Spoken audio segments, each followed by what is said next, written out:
Kami mengatakan kami mencintai Engkau bukan hanya karena kami hafal lagu ini Tuhan.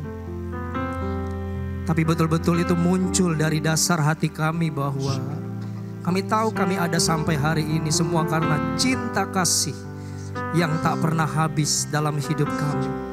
Sehingga hari ini kami masih tetap boleh bernafas. Hari ini kami masih tetap boleh diberikan kesempatan untuk melihat orang-orang yang kami cintai.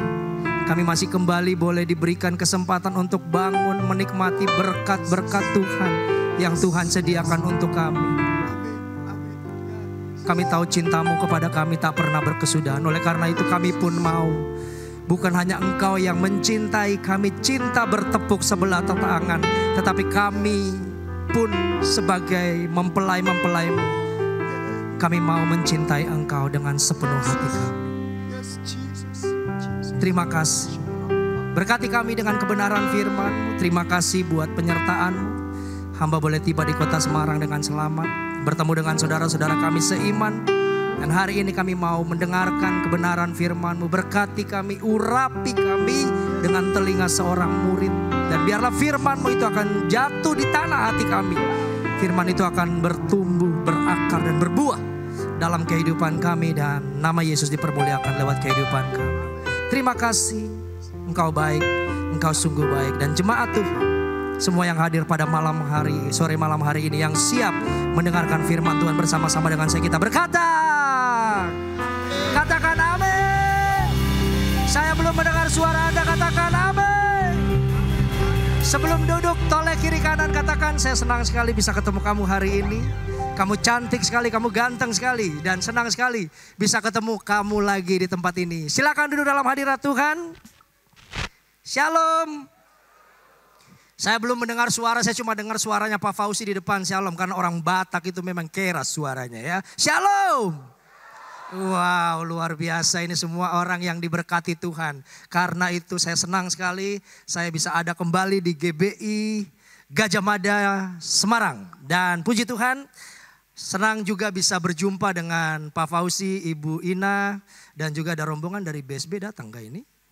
Wih, luar biasa datang, suaranya kenceng banget. Tepuk tangan buat mereka, luar biasa. Nanti kita atur ya untuk datang ke BSB lagi ya. Wah, BSB ini luar biasa mereka. Dan semua yang hadir sore malam hari ini semua rindu dengan firman Tuhan, amin. Sebelah sini aja yang kenceng terus dari tadi, amin. Yang sebelah sini ngapain? Yang di atas ada orang, halo? Siap dengar firman Tuhan? Wah, itu mantap. Taruna bagaimana? Mantap, siap? Wah. Ini kayak kita ditembak dengan rifle, gitu ya langsung. Mantap, siap. Oke, hari ini bersyukur kita akan sama-sama belajar firman Tuhan yang sudah saya siapkan. Lihat di layar monitor kita, tema kita hari ini adalah kasih Tuhan itu menyelamatkan.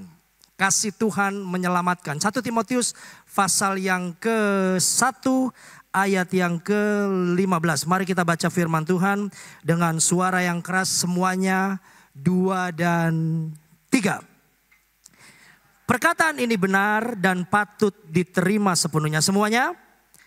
Kristus Yesus datang ke dunia untuk menyelamatkan orang berdosa.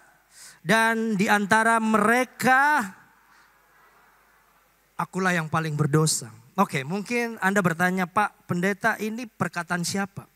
Ini tulisan Paulus kepada anak didiknya yang bernama Timotius. Nah, Timotius ini adalah seorang muda yang memutuskan dan mendedikasikan dirinya untuk menjadi hamba Tuhan dan berada di bawah asuhan oleh Paulus sebagai gurunya. Nah, waktu Paulus menuliskan surat ini, dia berkata, Timotius, kamu nanti ketika memberitakan Injil, kamu pergi untuk membawa jiwa-jiwa untuk dipertobatkan. Bawa mereka untuk mengenal kepada Kristus, bahwa yang menyelamatkan engkau itu adalah Kristus Yesus. Dan Paulus menuliskan ini bahwa dia tahu dia ini orang yang memang di antara mereka itu dia yang paling berdosa. Kenapa? Bapak Ibu, saya akan ajak Anda, saya akan tarik benang merahnya ke belakang. Anda lihat di layar. Paulus ini sebelum menjadi Paulus, dia adalah Saulus. Yang waktu masih menjabat sebagai ahli Farisi, dia itu orang yang jahat, bengis, dan sadis. Halo? Dia penganiaya jemaat. Dan kita lihat ini latar belakangnya dia. Dia itu disunat pada hari ke-8. Jadi waktu begitu lahir, hari ke-8 itu dia udah disunat. Dan ditulis di situ, bangsa Israel, suku Benyamin, dan orang Ibrani asli. Dia termasuk ahli Taurat dan Farisi, saudaraku.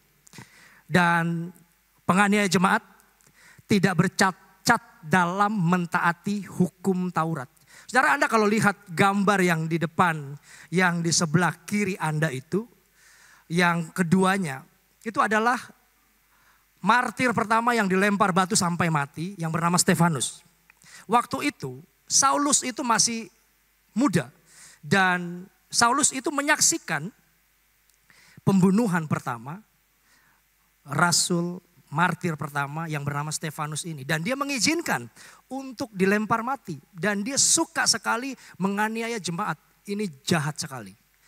Dan dia dididik secara detail oleh namanya ahli Farisi Taurat senior yang bernama Gamaliel. Nanti Anda baca di dalam firman. Itu dengan detail dan teliti. Dia hafal mati tentang yang namanya Kejadian, Keluaran, Imamat, Bilangan, Ulangan. Isinya, titik komanya, semuanya dia hafal. Kalau kita paling hafalnya cuma bagian buku besarnya aja. Kejadian, Keluaran, Imamat, Bilangan, Ulangan. Dalamnya apa? Kadang kita lupa. Betul? Ada orang di sini? Kadang kita lupa. Tapi dia tidak bercacat.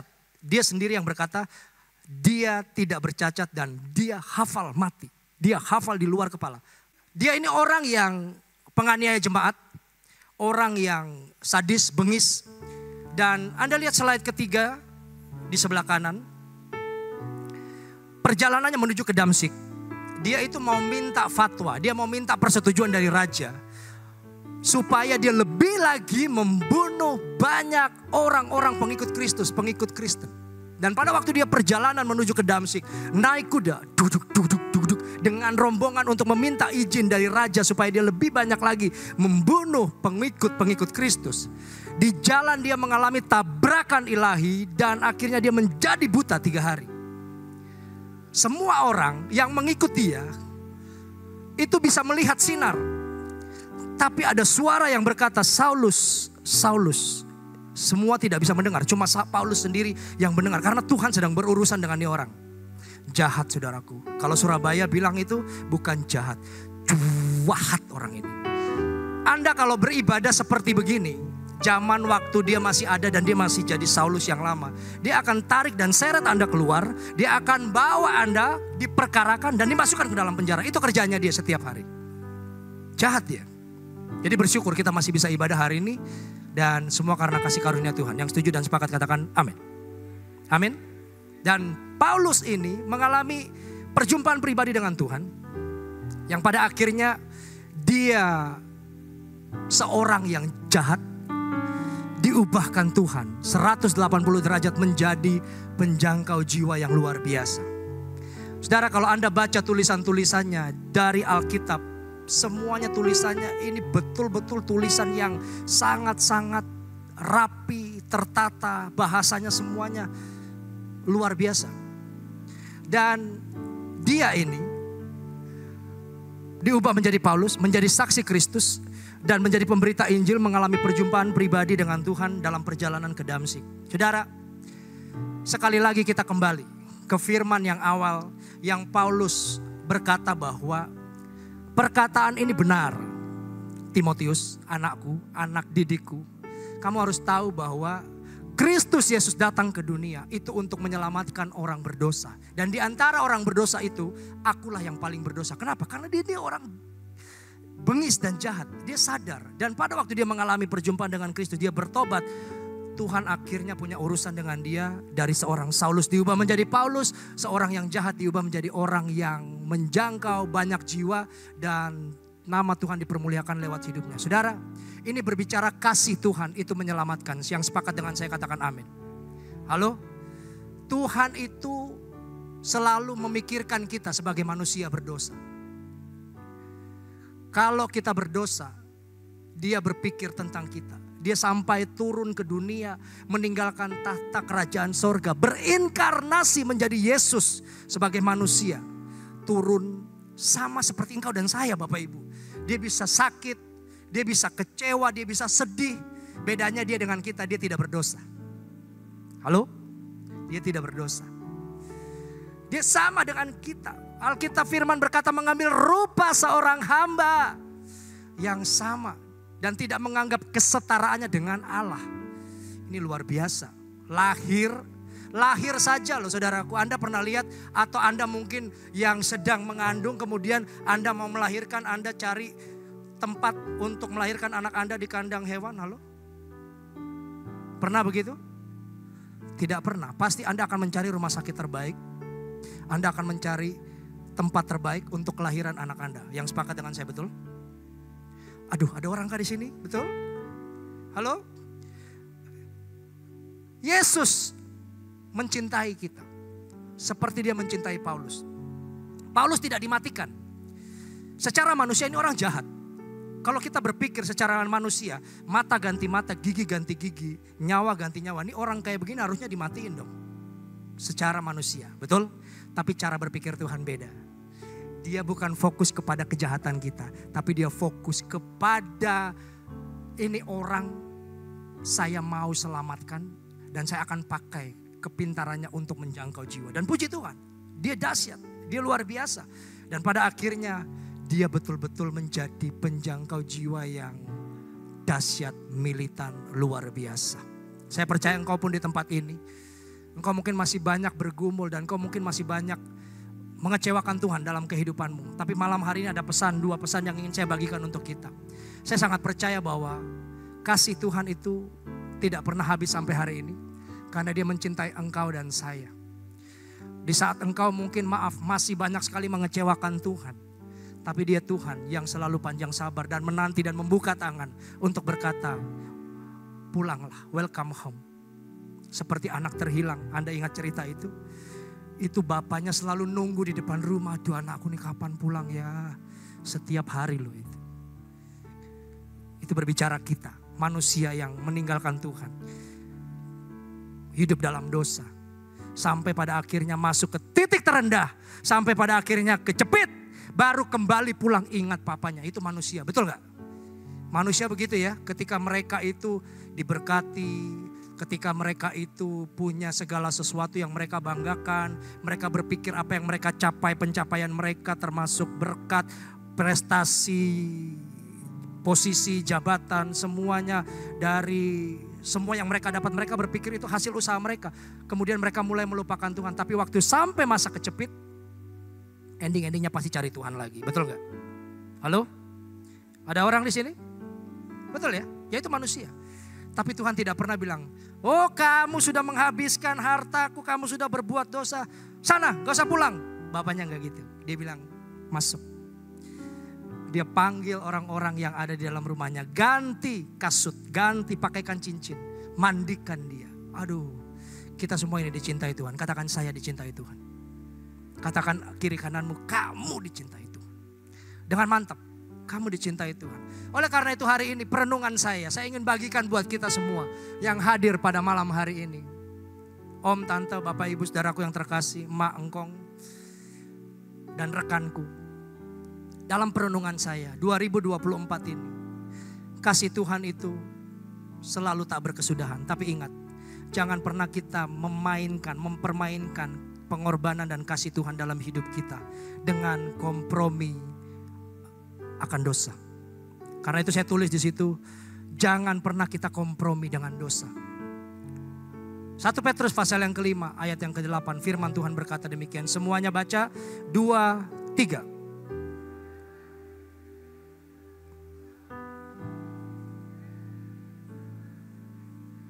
Mengaum-ngaum dan mencari orang yang dapat ditelannya. Banyak orang mereka tidak sadar dan tidak berjaga. Mereka lengah dan pada akhirnya lewat lengah mereka, lewat kehidupan yang mereka tidak sadar dan berjaga, iblis masuk. Dan akhirnya mereka dikuasai oleh si jahat. Mereka akhirnya membuka celah dan beri kesempatan kepada setan. Makanya saya tulis dalam firman, dalam poin saya bahwa jangan pernah buka celah sedikit pun kepada si jahat, saudara. Karena dia ini setan. Dia itu sebelumnya malaikat. Dia sebelumnya malaikat yang menjadi tangan kanan Tuhan, menjadi pemimpin choir yang disebut dengan Lucifer. Dia itu dipercaya Tuhan untuk memimpin kor seluruh malaikat yang setiap hari berkata, kudus, kuduslah, kuduslah Tuhan. Semua malaikat menyanyikan pujian itu.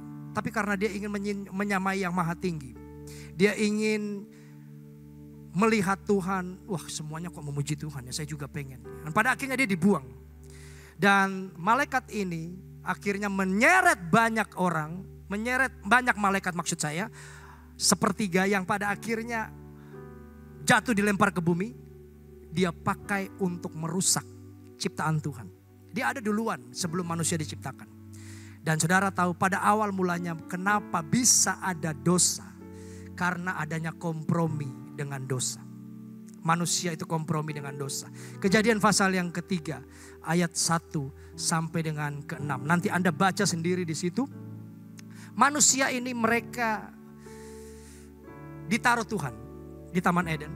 Dan pada waktu ditaruh di Taman Eden, Tuhan sudah kasih perintah, itu semua pohon itu boleh kalian makan. Tapi ada satu pohon pengetahuan baik dan yang jahat. Jangan kalian makan, pegang ataupun raba, nanti kalian akan mati. Memang betul. Manusia pada awalnya itu mereka adalah manusia yang abadi. Mereka tidak punya sakit, mereka tidak terbatas, mereka kekal seperti Tuhan. Tapi ketika mereka itu makan buah pengetahuan yang baik dan yang jahat, mereka akhirnya mengalami yang namanya nekros. Artinya terbatas. Mereka bisa punya umur, mereka bisa sakit, mereka bisa mati. Orang-orang yang zaman dulu umur-umur mereka tuh 900 tahun, 800 tahun. Sebelumnya mereka abadi. Tapi karena dosa, katakan dosa. Katakan karena dosa. Karena dosa yang membuat akhirnya ciptaan Tuhan ini menjadi rusak. Karena kompromi si Hawa pada waktu Hawa berjalan sendiri. Makanya kenapa di sini saya selalu pesankan ketika Anda sudah berpasangan suami istri, jangan pernah biarkan pasangan Anda jalan-jalan sendiri. Temani dia.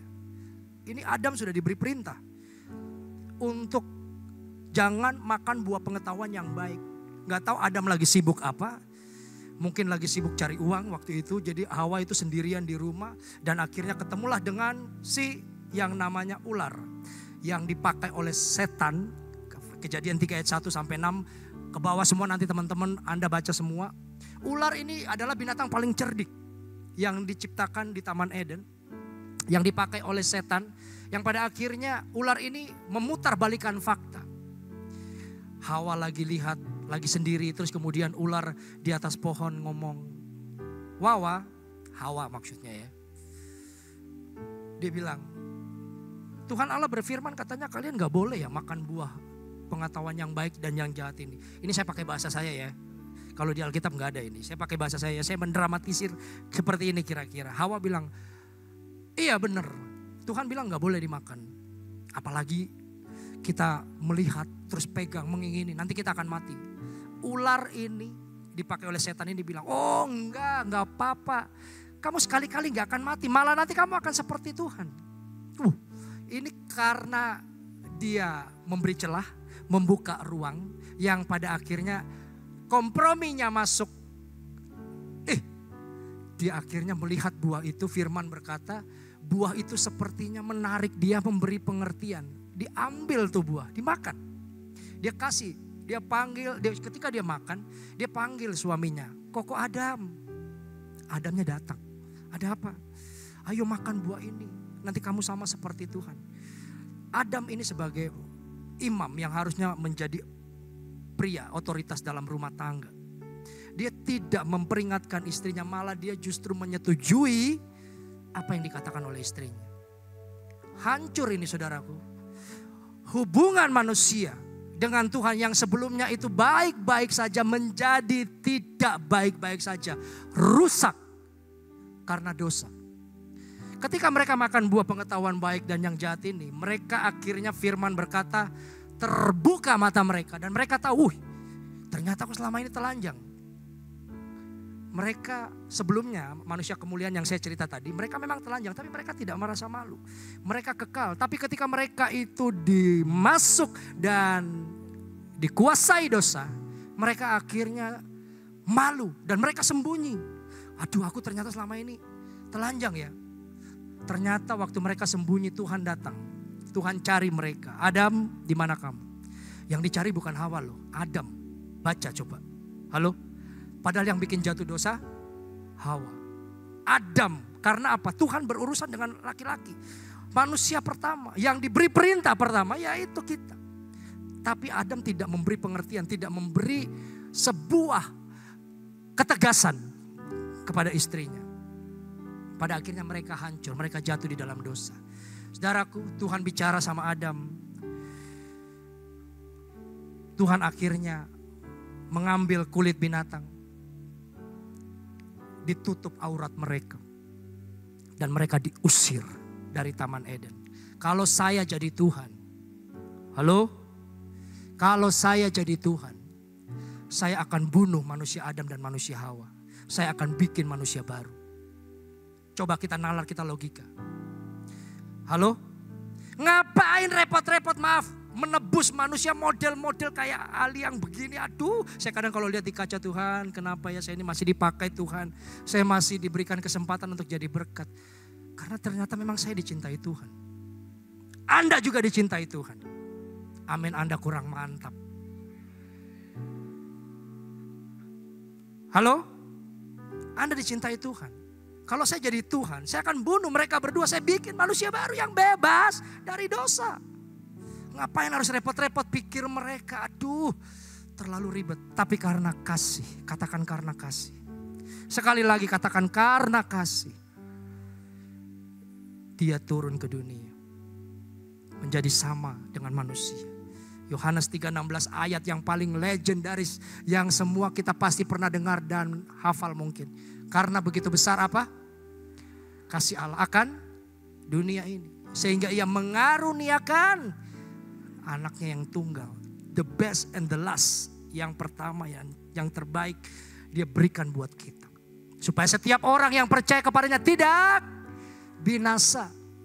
Tapi beroleh hidup yang kekal. Karena cintanya kepada engkau dan saya. Maka ia betul-betul rela untuk disalib. Yang mestinya kita harus mati karena dosa dan pelanggaran kita. Tapi ditukar, katakan ditukar. Ditukar, dia yang menderita untuk engkau dan saya. Yang akhirnya engkau beroleh hidup. Dan maut dikalahkan oleh Tuhan Yesus. Tepuk tangan buat Tuhan yang luar biasa.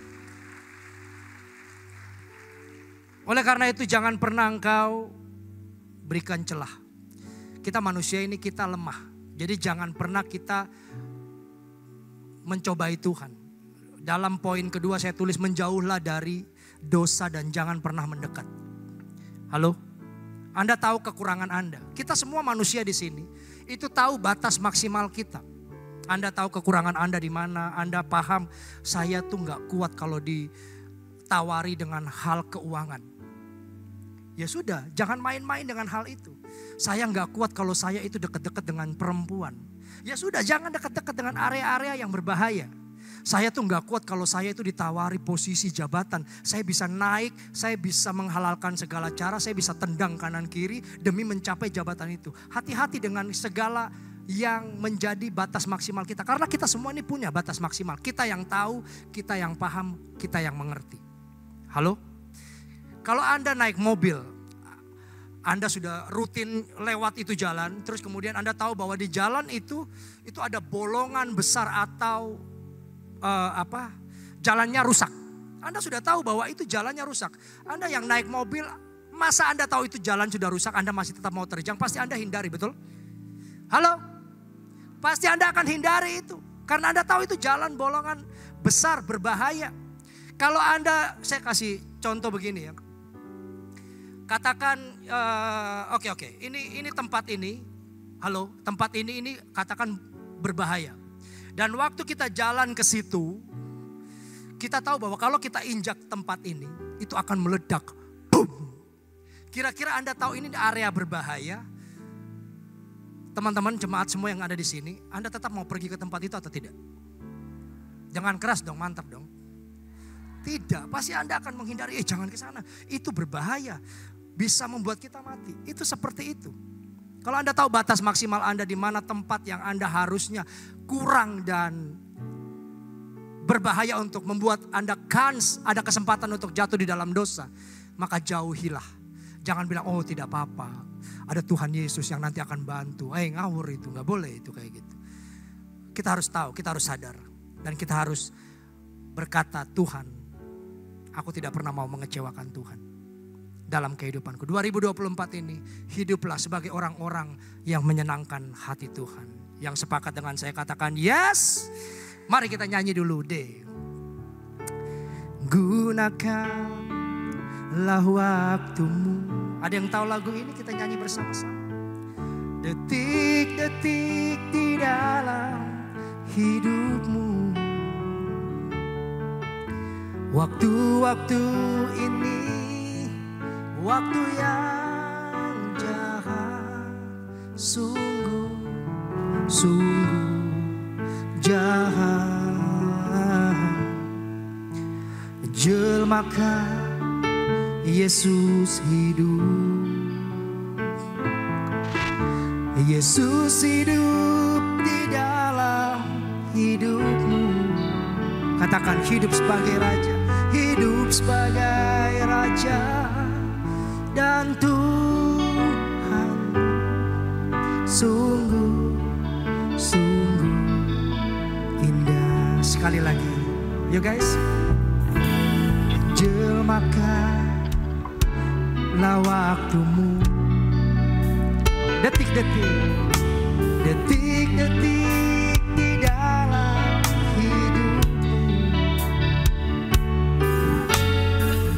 Waktu ini waktu yang jahat, sungguh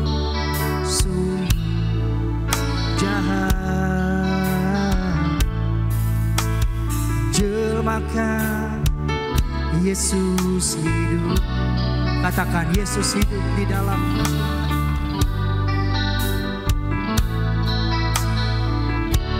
Terima kasih. Hidup sebagai raja dan sungguh indah. Sifat dosa itu selalu berkembang. Sekali lagi saya ulangi ya. Halo. Sifat dosa itu selalu berkembang. Anda berkata gak apa-apa Pak Pendeta, saya melakukan hal berdosa. Nanti saya minta ampun. Hati-hati. Ada sekali pasti ada dua kali. Percaya saya. Ada sekali pasti ada dua kali. Mungkin Anda berkata, gak apa-apa Pak Pendeta. Saya hari Minggu atau ini hari Kamis katakan ya. Saya hari Kamis datang, saya dengar Pak Pendeta khotbah, saya tobat. Minta ampun, minta ampun. Nanti Senin sampai Jumat, sampai Sabtu, Minggu, tobat lagi. Nanti habis itu lanjut ketemu dengan orang. Saya dengan orang-orang yang berhubungan dengan saya tetap lakukan apa yang mereka tawari, saya lakukan. Akhirnya Anda jadi Kristen tomat. Minggu tobat, Kamis tobat, Senin, Selasa, Rabu, Jumat, Sabtu kumat. Ya itu. Kristen tomat jadinya, ya kan? Tapi saya berharap Anda tidak menjadi Kristen tomat. Anda jadi orang-orang Kristen yang militan dan menjaga hidup Anda. Tetap tidak kompromi dengan dosa. Say no to sin. Itu dosa, itu ketidakbenaran, katakan tidak. Satu kali ada seorang musafir dengan untanya di padang gurun. Ini ilustrasi dosa. Waktu dia sampai di sebuah tempat, sudah malam, dia capek. Dan dia pengen tidur. Dia buka tenda, kemudian dia tidur di dalam, untanya dia taruh di luar, saudara. Untanya dia taruh di luar. Waktu di luar begitu malam dia mulai baru mau tidur, untanya ngomong, "Tuan, aku di luar kedinginan." Karena tuannya ini baik. Ya udah nggak apa-apa, kasih masuk kakimu satu. Kakinya untanya dimasukin satu. Begitu tuannya mau tidur lagi, "Tuan, aku masih kedinginan." Masuk, oh ya udah kalau kamu masih kedinginan, kaki satunya masuk lagi. Waktu dia mau tidur lagi, untanya masih bilang, "Tuan, saya masih kedinginan nih, saya nggak kuat." Ya udah masukin lagi kakimu, dua-dua. "Tuan, saya masih kedinginan, ini badan sama kepala saya masih di luar." Ya udah kalau gitu masuk semua. Waktu masuk semua, tuannya yang ditendang keluar. Ya itu dosa itu kayak gitu. Halo? Kita berikan satu kali kesempatan, kita akan dikuasai oleh dosa. Anda berikan sedikit demi sedikit, sedikit demi sedikit. Sifatnya selalu berkembang. Anda pernah lihat orang bikin roti? Nathan ini tukang bikin roti. Saya tahu betul karena tante saya itu tukang bikin roti, Pak. Jadi waktu saya di Papua, saya di Nabire, saya pemakan roti dan saya lihat tante saya itu bikin roti tawar. Itu waktu dalam posisi adonan dilempar plak-plak terus dikasih tepung terus digulung-gulung seperti itu. Saya lihat semua dan waktu dimasukkan ke dalam pancinya itu masih kecil. Betul? Masih kecil.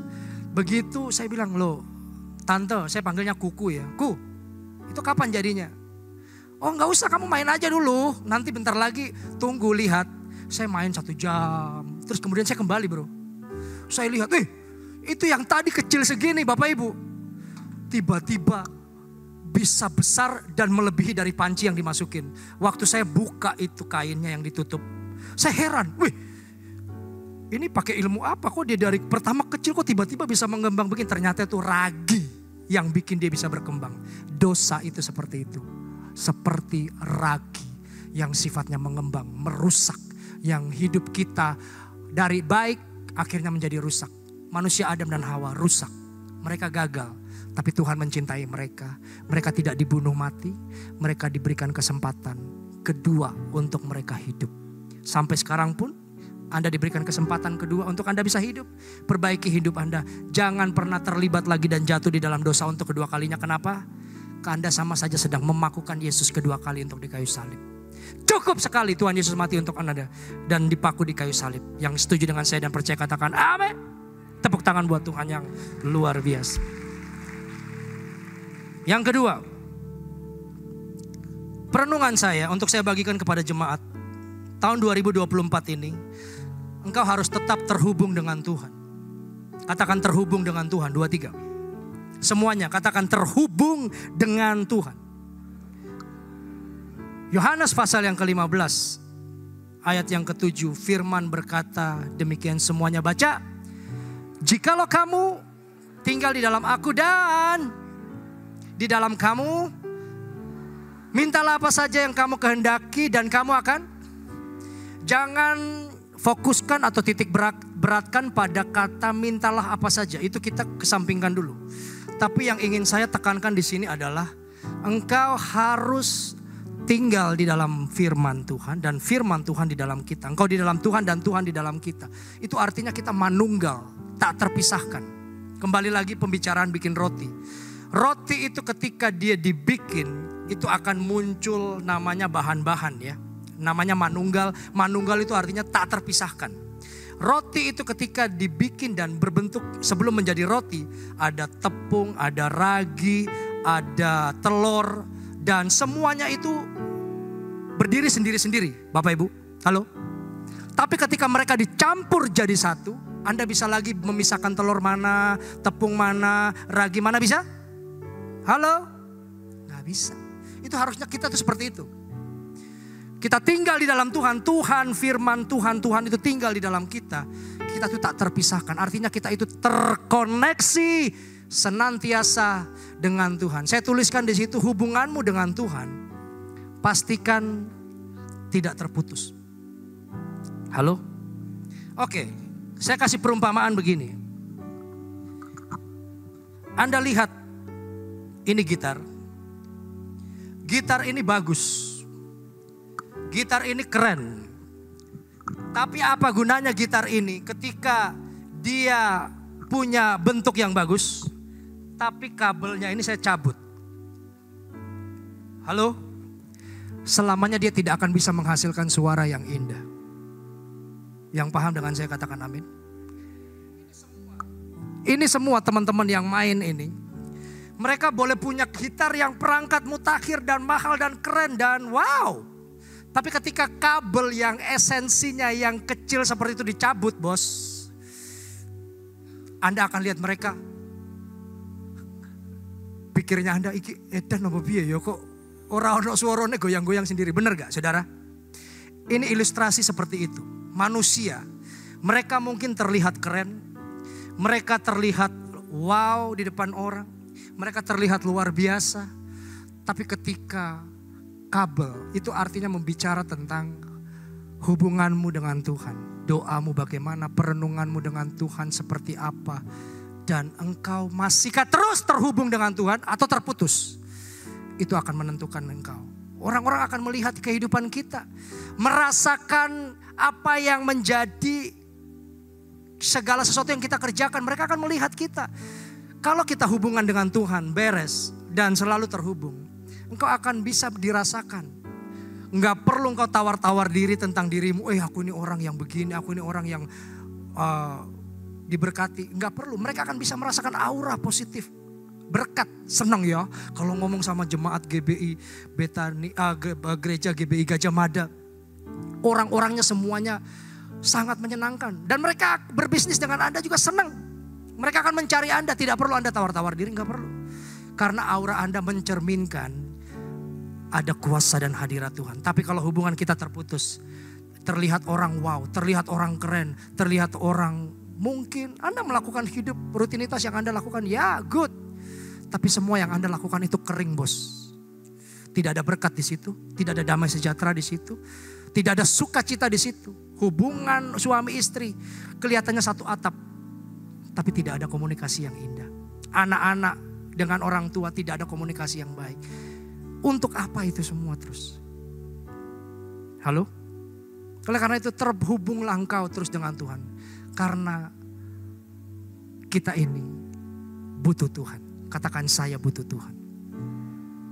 Tidak ada manusia satupun yang mereka berkata saya bisa tanpa Tuhan. No. Semua kita butuh Tuhan. Ruangan ini Anda lihat penuh dengan lampu-lampu yang bagus. Kemudian LED yang baru. Keren ya, baru ganti loh ini.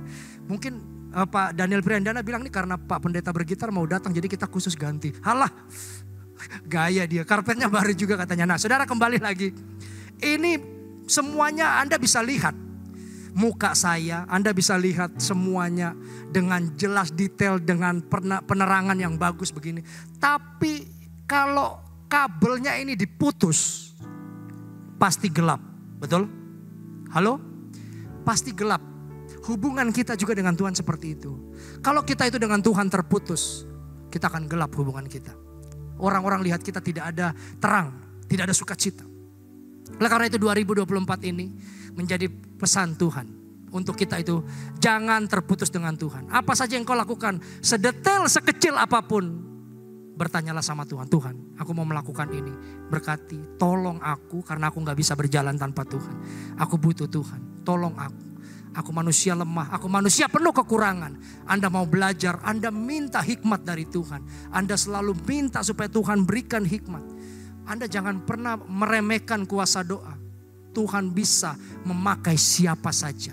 Anda yang bekerja, Anda yang melakukan aktivitas apa saja. Libatkan Tuhan dalam segala hal. Karena Tuhan tidak pernah mempermalukan orang-orang yang berharap kepadanya. Yang sepakat dan setuju dengan saya katakan amin.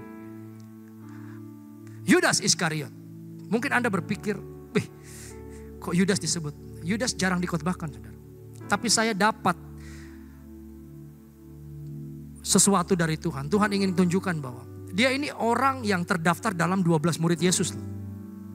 Dan setiap hari ikut pelayanan Yesus. Dia bahkan semua kegiatan dia ikut. Kelihatannya dia itu ada dan aktif dalam kegiatan pelayanan. Tapi dia tidak punya hubungan dengan gurunya. Dia cuma sebatas terdaftar menjadi murid Yesus, tapi dia tidak pernah melakukan apa yang menjadi kehendak gurunya. Pada akhirnya, karena ketamakan, dia rela bersekongkol kong-kali-kong dengan yang namanya ahli Farisi, ahli Taurat. Dia menjual gurunya dengan 30 keping perak. Menyedihkan, saudara. Ini jahat sekali orang ini. Makan sama-sama, tidur sama-sama, melakukan mujizat sama-sama. Tapi karena ketamakan, dia tidak pernah punya hubungan yang intens dengan gurunya. Firman Tuhan jelas berkata, orang yang paling intens hubungannya dengan Tuhan, Petrus, Yakobus, Yohanes. Dan di antara mereka yang paling dicintai, dikasihi Tuhan adalah Yohanes. Halo? Halo? Dia kelihatannya pelayanan, bos. Dia kelihatannya aktif dalam kegiatan keagamaan. Tapi dia tidak punya hubungan yang erat, yang intens dengan Tuhan. Ini setiap hari ikut loh dengan Yesus. Tapi dia menjual gurunya. Ini kalau saya bilang keterlaluan. Hati-hati dengan roh-roh demikian. Roh Yudas, akhir zaman. Banyak orang mereka itu cari gereja. Mereka bukan cari firman-Nya. Mereka cari pendetanya yang lucu-lucu, yang menyenangkan telinga, yang menyenangkan hati. Kalau lucu gue datang, kalau gak lucu gak mau. Kalau ada artis aku datang, kalau gak ada artis aku gak mau. Pak, Bu, tolong saya. Anda masuk surga itu bukan ditentukan oleh lucu-lucu. Anda masuk surga itu bukan ditentukan oleh ganteng atau cantiknya artis yang datang. Tapi Anda ditentukan masuk surga karena firman yang mengubah Anda, yang sepakat dengan saya. Tepuk tangan buat Tuhan Yesus. Ada amin? Ada amin? Sebab itu jangan pernah kita mendukakan Tuhan. Hati-hati dengan roh-roh yang akan membuat kita jauh, bahkan terputus dari Tuhan. Poin yang terakhir, kita semua ada sampai hari ini. Sekali lagi saya katakan, kita semua ada sampai hari ini. Semua karena kasih karunia. Siapa yang percaya bahwa Anda ada sampai hari ini semua adalah karena kemurahan dan kebaikan Tuhan? Haleluya. Yang di atas amin.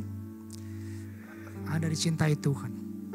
Saya percaya Anda ada di tempat di mana Tuhan taruh Anda dalam posisi Anda sekolah. Taruna-taruna. Masa depan Anda adalah masa depan yang diberkati Tuhan. Saya hamba Tuhan. Saya cuma bisa mendoakan Anda dan firman yang saya bagikan hari ini. Saya percaya Tuhan mencintai Anda.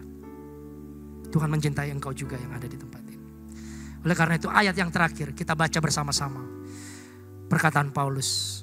Semuanya 2, 3. Siapakah yang akan memisahkan kita dari terus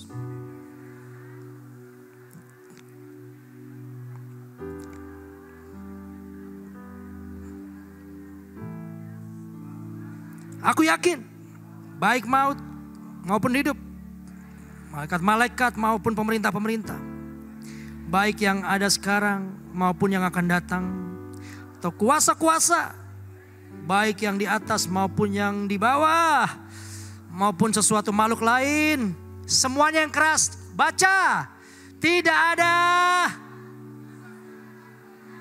dari kasih Kristus. Tepuk tangan buat Tuhan yang luar biasa. Ini luar biasa saudaraku. Paulus mengalami penganiayaan. Waktu dia bertemu dengan Tuhan, dia akhirnya punya cinta mula-mula, hatinya berkobar, dia banyak menjangkau jiwa. Tapi lewat penjangkauan jiwanya, dia akhirnya dipenjara pernah sama Silas, penjara Filipi. Dia juga pernah terombang-ambing di lautan begitu lama. Dan dia punya penyakit yang sampai waktu dia ajal menjemput itu, tidak bisa sembuh. Tapi dia berkata, penganiayaankah, kelaparankah, sakit penyakit sekalipun, tidak ada yang bisa memisahkan aku, memisahkan kita dari kasih Kristus. Oleh karena itu sore hari ini, malam hari ini, engkau dan saya semuanya dicintai oleh Tuhan. Kita berikan tepuk tangan buat Tuhan. Saya undang Kelly untuk nyanyi. Ini anak perempuan saya, dia selalu bantu saya dalam pelayanan. Kita akan sama-sama merenungkan firman Tuhan. Oke, kita akan sama-sama berdoa, kita akan sama-sama merenungkan firman Tuhan. Berapa banyak engkau yang mengecewakan Tuhan? Berapa banyak engkau yang masih berkompromi dengan dosa? Berapa banyak engkau yang masih hidup dalam kedagingan? Bahkan engkau berkata, gak apa-apalah saya dosa-dosa dikit, nanti minggu minta ampun. Jangan saudara. Kita tidak tahu bila mana hidup kita dipanggil Tuhan. Ketika engkau sedang berbuat dosa dan tiba-tiba Tuhan berkata, stop, kontrakmu sudah selesai di dunia ini, engkau mati. Malam ini juga. Apakah engkau siap? Tidak ada yang tahu. Oleh karena itu berjaga-jagalah dengan hidup, menjaga hidup kudus. Mari kita tutup mata kita. Kita dengarkan pujian. Terima kasih. Ku perlu Yesus di hidupku. Ku tak dapat hidup tanpamu. Ku ingin bersamamu selalu.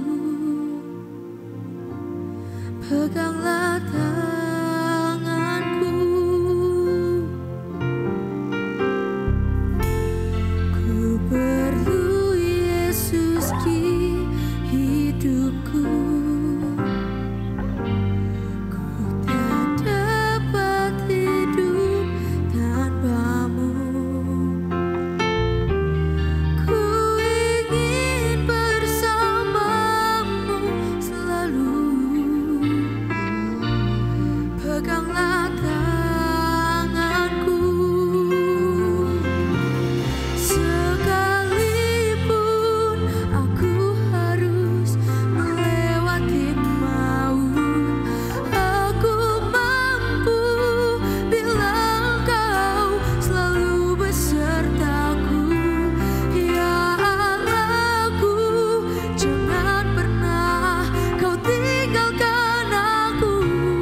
Ku perlu Kau dalam hidupku. Mari kita bangkit berdiri bersama. Aku harus Nyanyikan dengan sungguh. lewati maut. Aku mampu. Aku mampu bila Engkau selalu besertaku. Ya Allahku, jangan pernah Kau tinggalkan aku. Ku perlu Kau dalam Sekalipun semua. sekalipun aku harus melewati maut. Saya undang teman-teman singers, WL boleh bantu saya. Engkau selalu besertaku.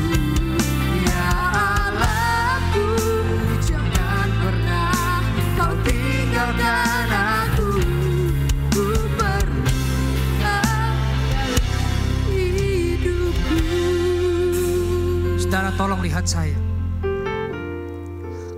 Tuhan tidak pernah meninggalkan engkau. Sekali lagi saya ulangi. Tuhan tidak pernah meninggalkan engkau.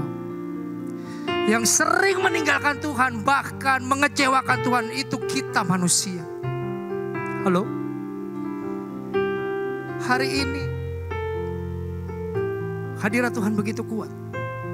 Saya nggak tahu engkau sedang mengalami problem apa, masalah apa, pergumulan apa. Tapi Tuhan berkata, aku tidak pernah meninggalkan engkau anakku. Aku tidak pernah meninggalkan engkau. Bahkan engkau yang sering kali meninggalkan aku, itu kata Tuhan. Hari ini bertobatlah. Hari ini minta ampun di hadapan Tuhan. Karena Dia Tuhan yang mencintai kita. Dia tidak ingin melihat setiap kita di tempat ini masuk ke neraka. Karena neraka itu diciptakan bukan untuk kita, tapi untuk setan dan pengikutnya. Engkau diciptakan berharga dan mulia. Tuhan tidak pernah meninggalkan kita. Mari kita sama-sama sembah Tuhan. Oh, haleluya.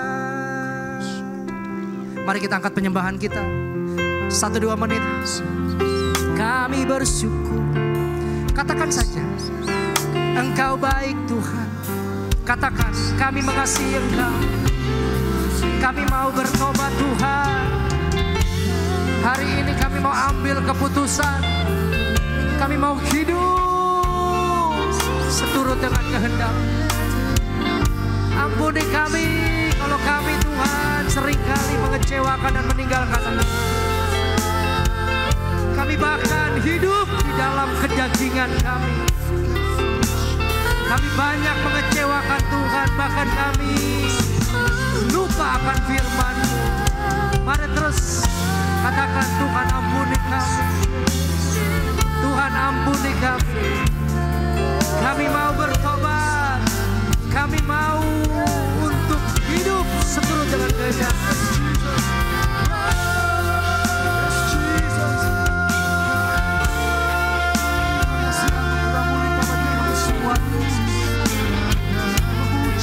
Kau jamah setiap hati.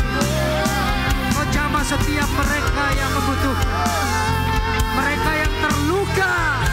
Mereka yang butuh Tuhan malam hari ini. Jamah mereka dalam nama Yesus. Dalam nama Yesus. Terus. Haleluya.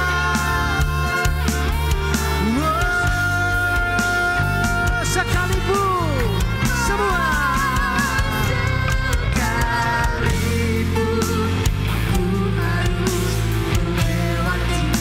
Semua katakan. Aku mampu bila Engkau selalu besertaku. Ya Allahku, jangan pernah Kau tinggalkan aku. Ku perlukan hidupku. Lebih sungguh lagi katakan, sekalipun